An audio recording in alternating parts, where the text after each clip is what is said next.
Hi, I'm Allison Van Gorp with the City of Mercer Island, here to explain the provisions of the residential development standards currently being considered by the Mercer Island City Council. If adopted by the City Council, these regulations will govern both remodels and new construction of single-family homes throughout Mercer Island. The robust real estate market has led to a rapid increase in development in the region, as well as in Mercer Island. We're updating our residential development standards, the zoning rules that new homes need to follow, because the city's current single-family home construction regulations are inadequate to protect our neighborhoods from the effects of development caused by large houses, removal of trees, increased hard surfaces, and long construction periods. Each of the 5 videos in this series summarizes different proposed changes to our regulations currently under consideration by the Mercer Island City Council. In today's video, I will provide an overview of the changing tree regulations. The other 4 videos will cover why the residential code is changing, construction impacts and noise, buildings, and land. In this video, I will highlight the new rules under review by the Council related to tree retention and replacement, as well as special protections for exceptional trees on residential lots. The requirements are different depending on whether or not you're building something, development or non-development. When we say development, we mean building a new home or adding onto your home. The rules also differ based on lot size, whether the lot is more or less than 6,000 square feet. The proposed rules are complex, and we can't explain every nuance in this short video. We encourage you to read the regulations to get all the details. In general, there are a couple of things to know. First, if you are taking out a tree that has a diameter of more than 10 inches, you need to get a permit from the city. Typically, you should get the permit before removing the tree, unless it is hazardous and you are concerned about safety. In that case, safety first. Second, the city always seeks to replace the tree that is being removed with replacement trees. If you can't fit another tree on your lot, then we may have some options to look at, which may include planting off-site or paying a fee to our tree fund to support replanting. Finally, the city only requires tree retention in limited cases. For example, if the tree is being removed as a part of development, or if the tree is near an environmentally critical area, such as a stream or wetland. Now I'm going to go over tree retention required as a part of development. During development, the rules require keeping 30% of the trees on your property, preserving exceptional trees as much as possible, and replanting trees to replace those that are removed.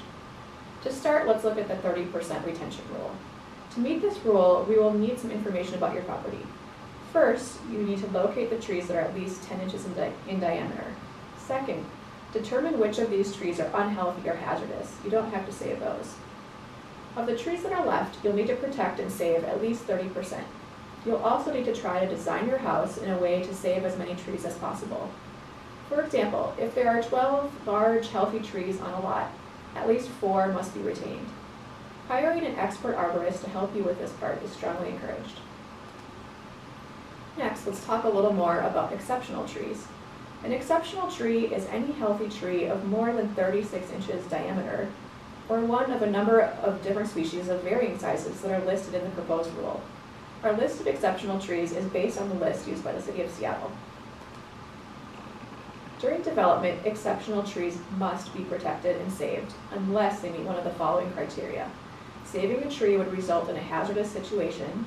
Saving a tree would prevent construction of a house that's at least 75% of the allowed house size. Or saving a tree would prevent the creation of a lot in a new subdivision. Let's look at an example. Let's imagine you have a lot that's larger than 6,000 square feet and you're building a new house or adding more than 500 square feet to your home. Your site has 10 trees on it, and one of the trees meets the definition of exceptional. In this example, you will need to save and protect 3 of the large healthy trees on your property, one of which would need to be the exceptional tree. For each tree that is removed, you'll need to replant between 2 and 4 trees based on the size of the removed tree. If your property or adjacent public right-of-way is not large enough to hold all of the replacement trees, you can contribute to a tree fund for planting trees throughout the city. Now, let's discuss tree removal that's not part of a development. You will need to get a permit and replant, but you are not required to retain any tree. To illustrate, let's use another example. This time, a non-development situation with an existing house. such as adding a new deck or a small addition.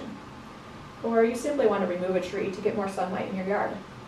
You'll still need a permit to remove trees that are 10 inches in diameter or greater, but there's no specific tree retention requirement. Like the development scenario, you'll need to replant trees on your property on the adjacent right-of-way or pay into the tree fund. Finally, additional rules may apply to trees located in environmentally critical areas, such as areas susceptible to erosion, landslides, or seismic hazards, along water courses, or next to or within wetlands. Those rules are not being changed at this time, but will be reviewed in 2018. If you'd like to learn more about the proposed changes to the residential development standards, you will find more information and the draft regulations on our website at mercergov.org/residential. The City Council will continue to discuss these proposed regulations at 2 upcoming meetings, Tuesday, September 5th and Tuesday, September 19th, beginning at 7 p.m. at the Mercer Island City Hall. You can come in person or view online. We anticipate that the Council will take action on the code updates at the September 19th meeting, and the new regulations could go into effect as early as late October. Written questions and comments are encouraged by emailing residential@mercergov.org. Thank you.